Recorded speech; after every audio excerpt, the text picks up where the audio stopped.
Hey nail bosses, welcome back to my channel. So in today's video we're going to be doing this short set of French tip nails. So the first thing that I'm doing is just going in and very gently pushing back those cuticles. This is going to expose the new growth and help with reducing lifting, so make sure that you never ever skip this step. After we finish pushing back the cuticles, we go in with a 180 sanding band, and I'm using my e-file at about 3000 RPMs. And I'm just following around the cuticle area. I usually go from the right side, work my way all the way around to the left side, making sure that that drill bit is nice and flat on the nail at all times, because again, our focus is to just simply remove that shine from the natural nail. Because if you guys don't know, our body produces a lot of natural oils. Those oils happen to be on our nails.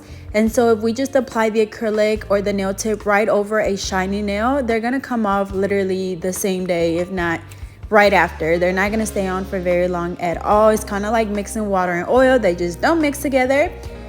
So same thing for our nails. So again, make sure you remove the shine really well. After that, we go in and apply the nail tips. Now I already know I'm going to get comments like, why are you using long nail tips and cutting them down? It's a waste. And yes, I totally agree. If you have shorter nail tips, go ahead and use your short nail tips. That way you're not wasting such a long nail tip.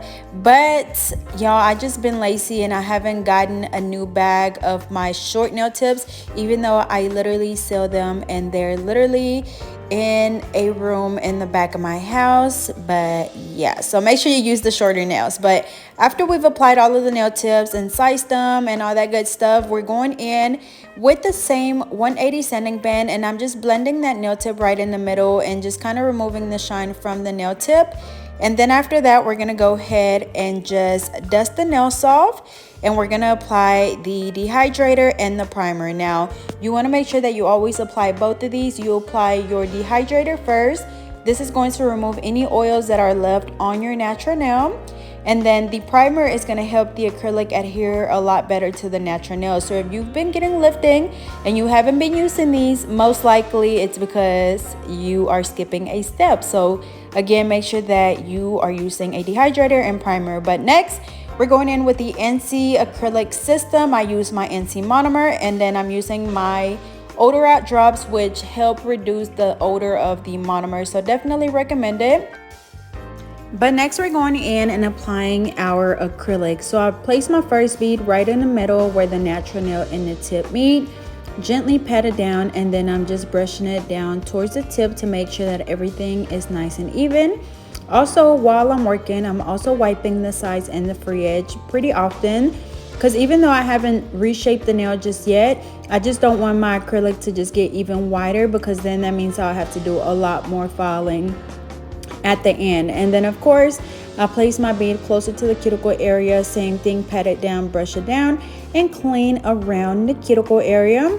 And I'm gonna go ahead and do the exact same thing on all of them. So again, placing my first bead, and this bead was a little bit bigger, and with the nail being shorter, of course it's gonna cover more of the nail. But same thing, y'all. So I press the acrylic down very gently. If you press down too hard, your acrylic is just going to kind of run all over the place, and it's going to be on the skin, and then you're going to have to rush and like brush it off or wipe it off. And most likely, like, acrylic dries pretty fast, and so if it stays on the skin, most likely you will get lifting, because it's kind of hard to file it off after it's already dry. So just make sure that you're working with the amount of product that you feel comfortable using. But after we place the first one and we got it on there nice and smooth, I place my second bead at the tip to make sure that, of course, we have a nice thickness at the tip and we don't get any breakage. After that, I place my fourth bead closer to the cuticle area, making sure that I push it as close as I can to the cuticle, but not to where it's on the skin. And then go in and clean around that cuticle to make sure everything is nice and neat. And again, just brushing to make sure that everything is really even and smooth. So after we finish doing this on all of the nails, of course, we're going to go in and reshape the nails. Now, to get that perfect square shape, you want to make sure that you're really holding your file at exactly a 90-degree angle. That way you're able to get that perfect square shape. Same thing when you're filing the free edge. As you guys can see, I'm literally holding my file right up against the nail at exactly a 90-degree angle. and just filing back and forth. And as you're doing this, you want to make sure that you're watching your shape, because you will be able to notice, you know, where you need to file a little bit more.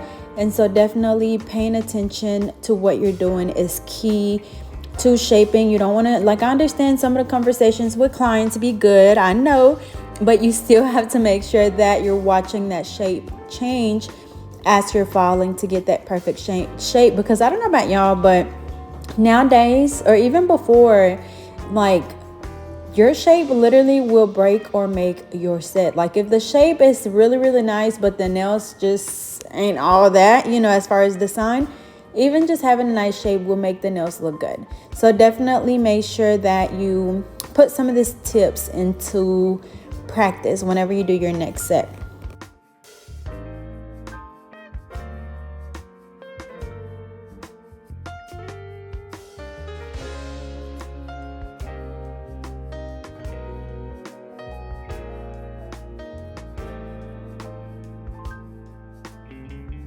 Alrighty, so up next I'm going in with my extra fine tapered drill bit, and I'm following the nail going from the right side all the way over to the left side, going back and forth. And what I want to do is basically just seal the acrylic around the cuticle area to make sure that there are no gaps at all in between the natural nail and the acrylic, because any water, any moisture, anything that gets underneath the nail is going to cause the nail to lift. So make sure that you pay really close attention to what you're doing during this step. And then of course just following the rest of the nail to make sure that everything is nice and smooth. And during this step I'm using my e-file at about 6,000 RPMs.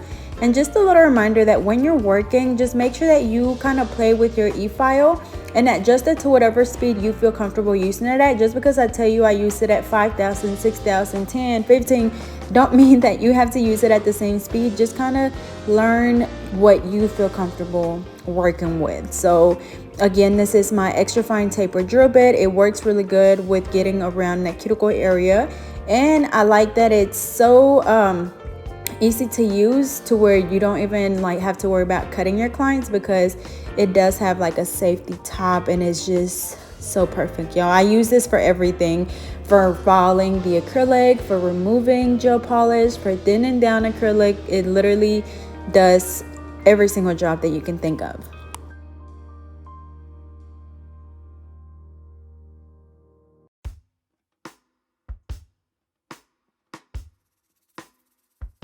Alrighty, so next we're going to go in and just buff the nails. This is going to get rid of all of the scratches left on the nails from the hand file or the e-file. So that way, whenever we go in to apply our polish, you're not going to be able to see any scratches, and they're going to be nice and smooth. So we're going to go ahead and do this on all of the nails.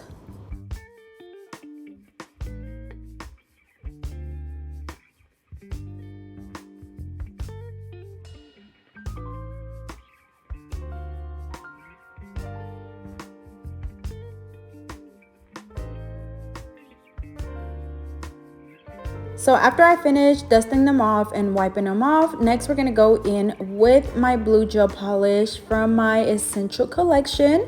And we're just going to be doing a French tip. And y'all, I don't know about y'all, but I'm sick of French tips. Like literally when this client texts me asking for me to do her nails, I was like, you know what, do you have anything in mind? And she sent me pictures of like French tips. She's like, unless you have something else in mind. And I'm like, girl, I am so sick of doing French tips. But all of the pictures that she sent were basically French tip. And I'm like, okay, well, you know, I'm still going to give you a French tip. So we're just doing the blue French tip on all of the nails except for the ring finger. I'm going to be doing a little 3D flower.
So before I do the 3D flower, I'm gonna go in and do just the coat of my NC gel top coat.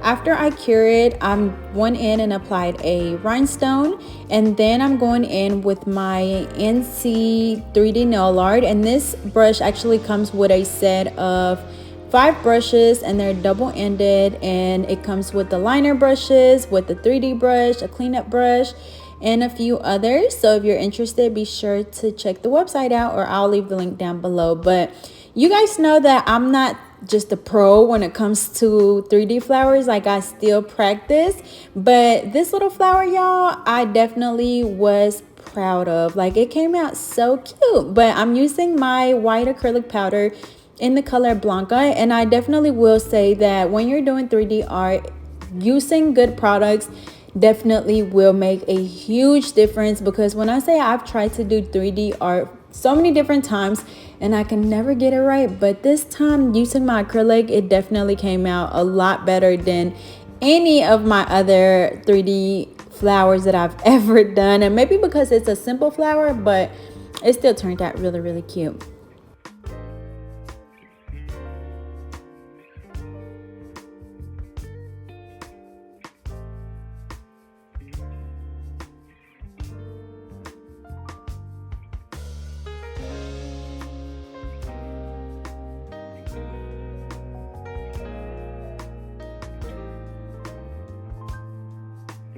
Alrighty, so after we finish doing my 3D flower, I'm just going ahead and applying my NC gel top coat on all of the nails. And of course, we're going to cure for 60 seconds.